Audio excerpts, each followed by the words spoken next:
welcome to Thursday Thunder. I'm your host, Bradley Shreveno. Yes, I'm driving. I'm listening to a book right now, an audiobook called Rest by a guy, Alex Sujan something or other. I actually heard about the book through Amy Porterfield's podcast, where she was talking about another book of his called, I think it's called Shorter. And she, like, admitted workaholic, has just implemented a 4-day work week into her company. Wow, pretty cool. I mean, she's like the definition of hustle. Go, go, go. And she talks about how she works too much, but now she's taking action. On that note, I'm working, driving home. If you must know, I was at IKEA and I had to drive an hour. We've been waiting for like a month, like one piece that it just wasn't coming alive. And so I found it. I finally, I said, I'm driving. You know why? Because I'm working and I can listen to podcasts. I can listen to audiobooks. This is research. This is research for the book. And in fact, just the chapter I heard about rest was talking about how it does not mean 9 to 5, sitting in a chair behind a computer, work, work, work. It's not work. I mean, I guess that's one person's version of work, but not mine, nor do I want it to be. This is work. See that? No hands on the wheel. Work, air quotes. Somebody's going to arrest me. But this is work. This isn't even what I wanted to talk about today. I wanted to talk about how, although it's related, my morning, I wrote a chapter for Goddamn Attitude about my mom. And it was about this story. It's like a famous story in the Mall family, my mom's maiden name, and in our family. And it's about how she was not invited, to put it politely, by a sorority in her university. And they weren't inviting her because she wasn't academically high enough, whatever, for their sorority. Really long story later. You can read about it in the book. Available June 12th. Called Goddamn Attitude. All about my mom.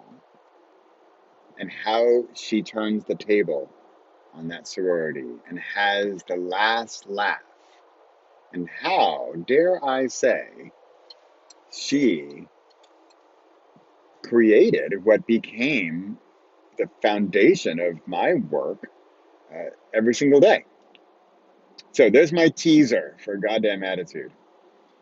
And yet, that's still not even the point I wanted to make today. And that is this idea of writing a biography or even an autobiography, take your pick. And then in an ideal situation, you do this before the person passes away. Because, for example, I can't remember all these details of this story, even though she told the story a million times. I'm probably making half of it up and got the details all wrong. But I don't care. I got the gist of the story and I'm getting it across, and I get the point across, the point of which you will see clearly when you read or listen to the book. Yet, my point today is this idea of a biography, of a memoir. Either biography of someone else, memoir of yourself, autobiography of yourself. I think autobiography, I think that's more like historical. Dee Dee Mall was born on December 8th. And that boring stuff. Nobody wants to hear that. But they do want to hear the highlights and the low points and the learning that came from them. And that's what I'm sharing in her book. Yet, what if your kids are not ambitious writers like me who are going to write books about you? Just hypothesizing, let's just say. And wouldn't that be a cool project? Shout out to Lucy. If we made that a thing. Like, what if instead of the birthday gift or the Christmas gift, it wasn't the the cooking platter, the necktie. Sorry, so cliche. But it was grandma, mom, dad, grandpa, Uncle Joe. I, I want to write your story. I want to tell your story. And I don't even need to publish it. I mean, this is what we've been talking about in Worst Book Ever. We're not necessarily publishing our books to the public world, but we are publishing, we're distributing them through this private sort of distribution platform that I recommend. Yet the story is told. The story is out of me. It's out of the mother or the Uncle Joe or whatever. And it's out into the world. And I think this is immensely therapeutic and can be joyful. Now, I was talking to my Worst Book Ever authors last night, and they were saying, well, depends on the relationship with your mom. And this is true. However, I would dare to say again that could this not be even maybe a better exercise if you did not have a fantastically loving relationship with your mom or dad? What about that? Memoir in a month. Is that catchy, right? I like the idea. It's Worst Book Ever has been really working well. We got a month. We have a group of people doing the same thing, accountable to each other, having fun doing it, hint, hint, and a time limit, I think, then determines the length of the book. Because, I get so many authors and like, oh, my book needs to be 400 pages. Oh, I'm 200,000 words in and I'm half done. Like, yeah, have fun with that. But what if it was really short? What if this book about my mom only had this sorority story? It would be a perfectly good story. And am I allowed to call it a book? Hey, I'm allowed to call it whatever I want. So there you have it. Memoir in a month. What do you think? Would you sign up? Would you do it? You think it'd be fun?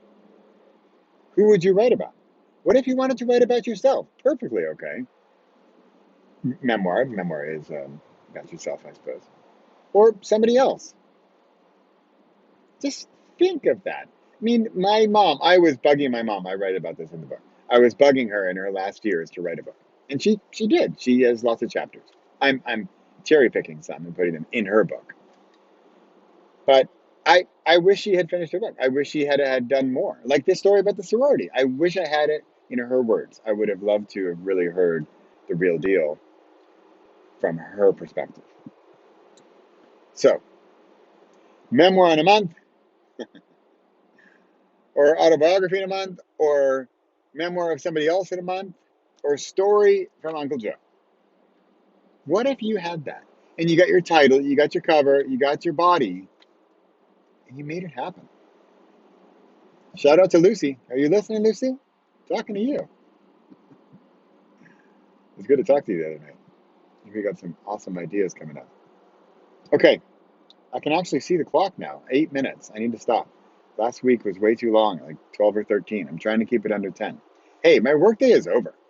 I worked this morning. I'm listening to a book called Rest.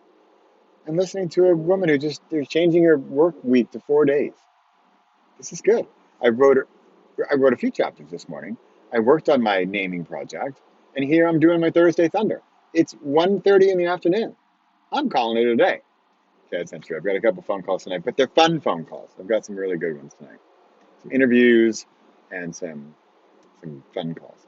So, all right, before I hit 10 minutes, thanks for listening. This has been Thursday Thunder from the A2 highway in the middle of the Netherlands. I see you got the view of the sky there. Hope that's been entertaining. And I'm here every week. I hope you are. And Rest, Memoir, and go check out the sorority story in Goddamn Attitude. Available wide on all distribution channels available, known to the humans. Okay, bye. Gotta go. Gotta hang up without crashing.